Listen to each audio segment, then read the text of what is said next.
Fin février, la travée endommagée a été transportée du pont Mathilde jusqu'au quai de Petit-Couronne, ici même, non. Cette travée a été déchargée sur le quai et aussitôt a été engagé le découpage des 40 mètres du pont qui avait été dégradé par l'incendie. Parallèlement, comme on l'avait dit, la pièce neuve était en fabrication en Belgique.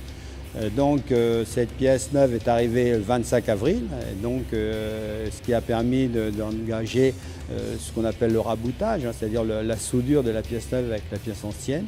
Parallèlement, on travaillait aussi sur la pièce ancienne pour réparer quelques points qui avaient été endommagés par l'incendie, donc quelques réparations.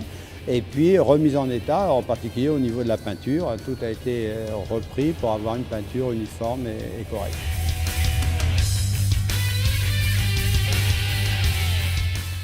On avait, suivant les cas, 15-20 personnes sur le chantier pour des soudeurs. On a eu jusqu'à 9 soudeurs. On avait effectivement des équipes importantes. La travée a été prise en charge par les Camag. Donc on appelle les Camag, c'est comme ou 1000 pattes dans un terme plus imagé.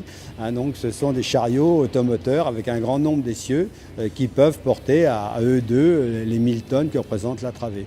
Ils permettent de charger, ils roulent et donc permettent de rouler jusqu'à la barge dont on attend là qu'elle soit à hauteur avec la marée. L'équilibre de la barge étant compensé par le ballastage, c'est-à-dire qu'on va charger d'un côté, donc il faut absolument que l'entreprise mette de l'eau de l'autre côté pour compenser et garder une barge toujours à l'équilibre.